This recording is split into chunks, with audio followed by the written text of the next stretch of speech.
नमस्कार, बहुत स्वागत है आप सभी का। आप देख रहे हैं IBC 24 और मैं हूं आपके साथ आकांक्षा पांडे। तो शाम के 7 बज रहे हैं, वक्त हो गया है मध्य प्रदेश के बुलेटिन का। मध्य प्रदेश में आज क्या हुआ का, तो मध्य प्रदेश में आज क्या हुआ, हर खबर का पूरा अपडेट आपको मिलेगा इस बुलेटिन में। अपराध की खबरों के साथ आपको बताएंगे कि राजनीतिक गलियारों की कौन सी खबरें सुर्खियां बनी है। सबसे पहले रुक कर लेते हैं मुरैना से इस वक्त की बेहद बड़ी खबर। आपको बता दें, बड़ा अपडेट है पटाखा फैक्ट्री ब्लास्ट मामले में। SP समीर सौरभ ने इसे सिलेंडर ब्लास्ट बताया है। SP का कहना है कि पटाखा से ब्लास्ट के कोई अवशेष नहीं मिले हैं। ब्लास्ट से मकान में तब्दील हो गया था। आसपास के मकान की चपेट में कई आसपास के मकान आए थे। मां बेटी के मलबे में दबे होने की भी खबर है। रेस्क्यू ऑपरेशन में पुलिस महकमा जुटा हुआ है। तो SP समीर सौरभ ने इसे सिलेंडर ब्लास्ट बताया है। SP का कहना है कि पटाखे से ब्लास्ट के कोई भी अवशेष नहीं मिले हैं। हालांकि जांच अभी भी की जा रही है। मां और बेटी अभी भी मलबे में दबे हुए हैं। SP ने कहा है कि पटाखा से ब्लास्ट के कोई भी अवशेष नहीं मिले हैं। ब्लास्ट से मकान मलबे में तब्दील हो गया था। आसपास के कई मकानों में दरारें भी आई थी। समीर सौरभ जो कि SP है, क्या कह रहे हैं इस पूरे मामले में, सुनिए जरा। एक सिलेंडर फटने की जानकारी प्राप्त हुई है। यहाँ पर शायद कुछ और सिलेंडर्स थे। बाकी रेस्क्यू ऑपरेशन चल रहा है। लोग कह रहे हैं कि पटाखों से धमाका हुआ है। डिटेल पता चलेगा तो डिटेल पता चलेगा। अभी 2 लोगों के दबे होने की सूचना। और संवाददाता नासिर गौरी हमारे साथ जुड़ चुके हैं फोन लाइन पर। नासिर, समझाइए जरा कि आखिर पूरा मामला क्या है। SP कह रहे हैं कि सिलेंडर ब्लास्ट हुआ है, प्रेस नोट उन्होंने जारी कर दिया। दूसरी तरफ स्थानीय लोग ये कह रहे हैं कि यहाँ पर अवैध तरीके से पटाखा फैक्ट्री संचालित हो रही थी। तो आखिर कंफ्यूजन है क्या ये?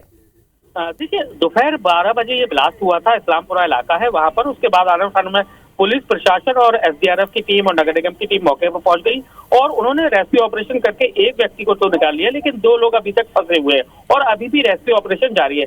लगभग 6 से 7 घंटे का वक्त बीत चुका है और ऐसे में जो सौरभ समीर हैं SP मुरैना, उनका कहना है कि अभी तक जो जानकारी लगी है, अभी तक की जो स्थिति है वो ये है कि सिलेंडर से ये ब्लास्ट हुआ है। लेकिन उन्होंने ये भी कहा है कि इसको इनकार नहीं किया जा सकता है। अभी जांच उनकी जारी है, लेकिन प्रथम दृष्टया जो कहा जाता है प्राइमा फेसी, वो सिलेंडर से ब्लास्ट है। लेकिन वहां के जो लोग मौजूद हैं, उन लोगों का कहना है कि जो व्यक्ति है जिसका घर है वो उसके पटाखे के व्यापार से जुड़ा हुआ था, तो शायद ये पटाखे का ब्लास्ट हो सकता है। लेकिन पुलिस का इंतजार है कि पूरी तरह से रेस्क्यू ऑपरेशन हो जाए। उसके बाद मलबा हटाने के बाद अगर कुछ मिलता है तो उससे स्थिति क्लियर हो पाएगी, क्योंकि अभी तक जो मलबा हटाया गया है उससे अभी तक कोई पटाखे को लेकर कोई अवशेष नहीं मिला है, केवल सिलेंडर को लेकर अवशेष मिला है। तो अभी पुलिस यही स्थानीय लोगों ने ये भी बताया कि सिलेंडर ब्लास्ट में एक बार ब्लास्ट होता है, लेकिन यदि पटाखे की वो फैक्ट्री होती तो वहां पर कई बार और ब्लास्ट होते, क्योंकि पटाखे भी वहां पर रखे होते हैं। तो क्या इसके बारे में कुछ जानकारी मिली है? देखिए, पुलिस का कहना अभी यही है कि अभी ज्यादा कुछ कहना जल्दबाजी होगा, लेकिन उन्होंने जो कहा है कि केवल सिलेंडर से ब्लास्ट है, लेकिन सिलेंडर से इतना ज्यादा ब्लास्ट था कि जो आसपास के जो घर थे, लगभग 4-5 जो घर है, उसमें दरार तक आ गई है। तो पुलिस को इंतजार इस बात का है कि पूरी तरह से मलबा जब साफ हो जाएगा उसके बाद स्थिति क्लियर हो पाएगी। ठीक है, आप भी नजर बना के रखिएगा नासिर। शुक्रिया पूरी जानकारी के लिए।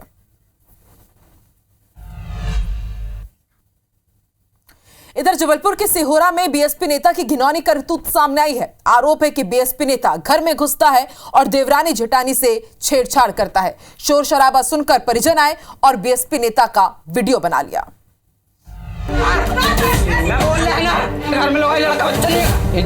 संदिग्ध हालत में दिख रहा ये शख्स BSP का नगर अध्यक्ष है, जिस पर घर में घुसकर महिला से छेड़छाड़ करने का आरोप है। मामला सिहोरा थाना के मनसकरा गांव का है। पीड़िता के मुताबिक 13 अक्टूबर की रात सचिन वंशकार घर आया और गलत नियत से उसका हाथ पकड़ लिया। पीड़िता के चिल्लाने पर जब उसकी जेठानी आई तो आरोपी ने उसके साथ भी छेड़खानी की, जो घटना के दूसरे दिन से लापता बताई जा रही है। घर में आकर के और इनका हाथ जो है बुरी नियत से पकड़ के खींचा गया और जब इनको कलाई में दर्द हुआ तो इन्होंने चीखें चिल्लाई और इनकी फैमिली मेंबर्स वहां पे इकट्ठा हो गए।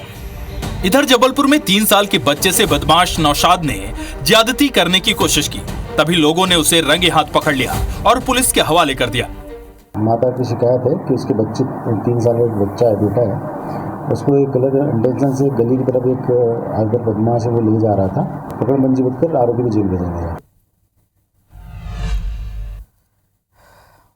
जबलपुर हाईकोर्ट ने बड़ा फैसला सुनाते हुए पुलिस वालों पर नकेल कस ली है।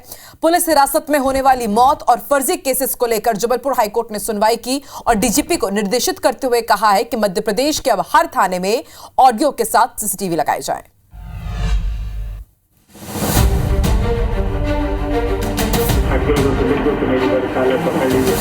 मध्य प्रदेश में पुलिस हिरासत में हो रही लगातार मौत और फर्जी केसेस को लेकर जबलपुर हाईकोर्ट ने बड़ा फैसला सुनाया है।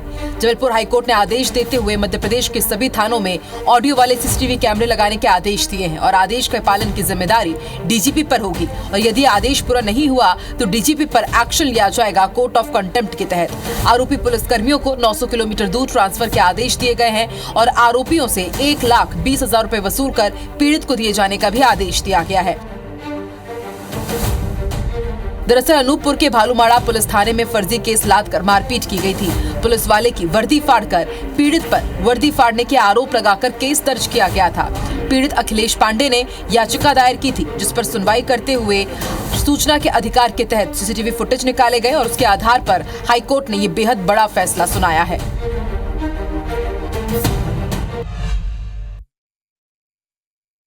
जिले से जो भी उस थाने में पोस्टेड थे 17/9/2023 को जूरिस्प्रूडेंस से 900 किलोमीटर दूर ट्रांसफ़र करने के लिए माननीय डीजीपी साहब को आदेश किया है। अगर सीसीटीवी फुटेज अगर इंस्टॉल नहीं होते हैं तो रजिस्ट्रार जनरल साहब को आदेश दिया है कि उनमें डीजीपी साहब को कंटेम्प्ट का नोटिस जारी करा जाएगा। मध्य प्रदेश में अपराधों की बढ़ती संख्या हैरान कर रही है। खासकर महिला अपराधों में प्रदेश की स्थिति बद से बदतर हो रही है और इसी आंकड़े पर अब कांग्रेस ने सरकार को घेरने का मन बना लिया है। राजधानी भोपाल में आज कांग्रेस उपवास पर बैठ गई, जहां कांग्रेस के सभी दिग्गज एक साथ नजर आए।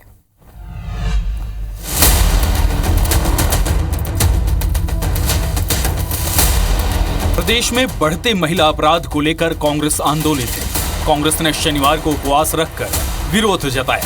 इसमें कमलनाथ, दिग्विजय, प्रदेश प्रभारी भंवर जितेंद्र, पीसीसी चीफ जीतू पटवारी, अरुण यादव समेत बड़ी संख्या में नेता, कार्यकर्ता, विधायक मौजूद रहे। पूर्व सीएम कमलनाथ ने सरकार को घेरते हुए हमला बोला। प्रदेश की तस्वीर आज सबके सामने है। हमारा किसान हो, हमारा नौजवान हो, और आज मध्य प्रदेश की एक उपलब्धि है कि मध्य प्रदेश को सबसे भ्रष्ट प्रदेश पूरे देश में आता है। महिला अपराधों में बढ़ोतरी जहां एक ओर चिंता बढ़ा रही है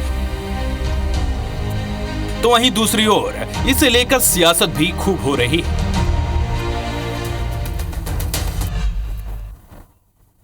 तो काफी लंबे समय बाद मध्य प्रदेश के तमाम कांग्रेस दिग्गज एकजुट नजर आए हैं और इसके सियासी मायने क्या है, आज इसी पर रात 8:30 बजे face to face Madhya Pradesh मेरे साथ देखना ना भूलें।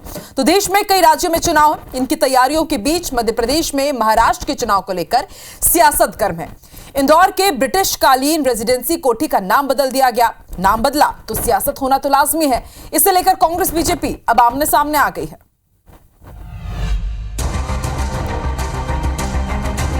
इंदौर की 204 साल पुरानी ब्रिटिश कालीन रेसिडेंसी कोठी अब छत्रपति शिवाजी कोठी के नाम से जानी जाएगी। कोठी का नाम बदलने पर सियासी संग्राम भी शुरू हो गया है। कांग्रेस रेसिडेंसी कोठी का नाम अहिल्याबाई होलकर के नाम पर करने की मांग कर रही है। किसी भी इलाके का, किसी भी जगह का नाम बदलने से पहले वहाँ के जो लोग हैं, क्षेत्रीय लोग हैं, उनको भरोसे में लेना बहुत जरूरी है। इंदौर के लोगों से चर्चा करनी चाहिए, वो लोग क्या चाहते हैं। वहीं बीजेपी का कहना है कि महापुरुषों के नाम पर राजनीति नहीं होनी चाहिए। रेसिडेंसी का नाम आप सोचते हो तो कहीं ना कहीं अंग्रेज़ों के शासनकाल की याद आती है और माननीय प्रधानमंत्री जी ने भी कहा है कि गुलामी के जितने चिन्ह हैं उनको हमको ख़त्म करना है और शिवाजी हमारे लिए प्रेरणा, तेज, ओज और वीर का पर्याय हैं। तो उनके नाम पे अगर कोई स्थान होगा तो हमको प्रेरणा ही मिलेगी। अब सवाल यह है कि आखिर नाम बदलने की जरूरत ही क्यों पड़ी। पहले नरेंद्र सिंह तोमर और अब शिवराज सिंह चौहान। कृषि मंत्रालय दशकों से मध्य प्रदेश में ही रहा, लेकिन इसके बावजूद मध्य प्रदेश में खाद की कमी से जूझते किसानों की परेशानी का कोई हल नहीं है। आखिर कब तक किसान इस परेशानी से जूझते रहेंगे।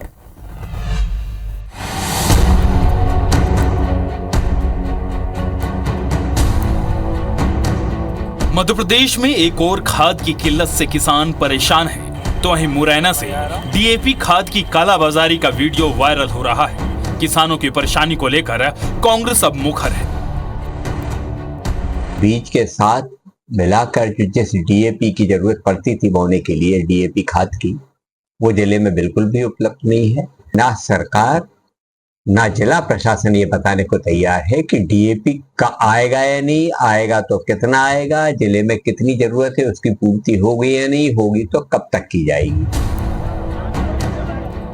किसान सुबह से लंबी लंबी कतारों में लग तो जाते हैं, लेकिन खाद की कालाबाजारी की वजह से खाद मिल नहीं पाती। बुआई का वक्त है, लेकिन सरकार कमी को पूरा करना तो दूर, कमी को मानने से भी इनकार करती है।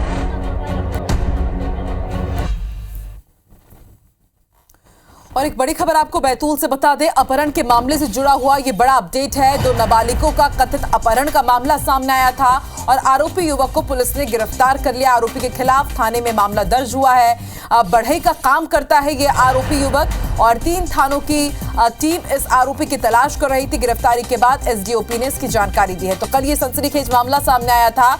2 छात्राएं जो स्कूल से वापस लौट रही थी, उन्होंने लिफ्ट मांगी और उसके बाद जिस युवक ने इन्हें लिफ्ट दिया, कुछ नशीला पाउडर इनके ऊपर छिड़क दिया था और अपने साथ लेकर जा रहा था। जब छात्राओं को होश आया तो वो गाड़ी से कूद गई, गंभीर रूप से घायल हुई थी, उन्हें अस्पताल में भर्ती कराया गया और अब आरोपी को गिरफ्तार कर लिया गया है जिसने 2 छात्राओं को किडनैप करने की कोशिश की थी।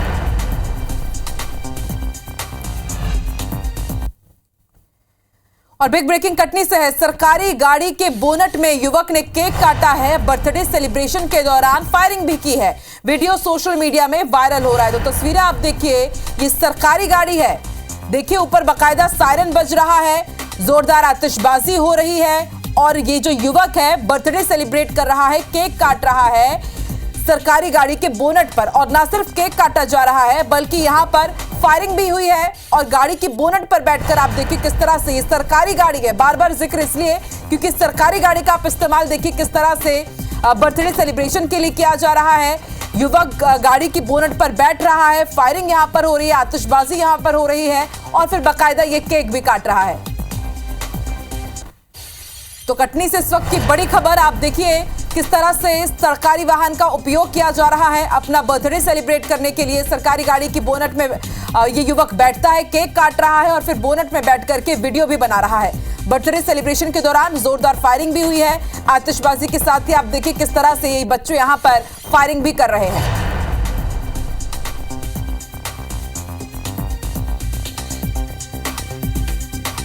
हालांकि अभी तक ये स्पष्ट नहीं हो पाया है कि जो सरकारी वाहन है किस विभाग का है, लेकिन आप इस तस्वीर को देखिए साफ अंदाजा लगा सकते हैं। ऊपर सायरन भी लगा हुआ है, लाइट्स भी लगी हुई है और इस पर बैठ करके युवक बर्थडे केक काट रहा है, घूम रहा है और फायरिंग भी हुई है। ग्वालियर में चल रहे इंटरनेशनल डांस फेस्टिवल का समापन हो चुका है। जश्न में डूबी शाम को शास्त्रीय नृत्य प्रस्तुतियों ने 4 चांद लगा दिए। ग्वालियर शहर में 4 दिवसीय इंटरनेशनल डांस फेस्टिवल का गुरुवार को समापन हो गया है।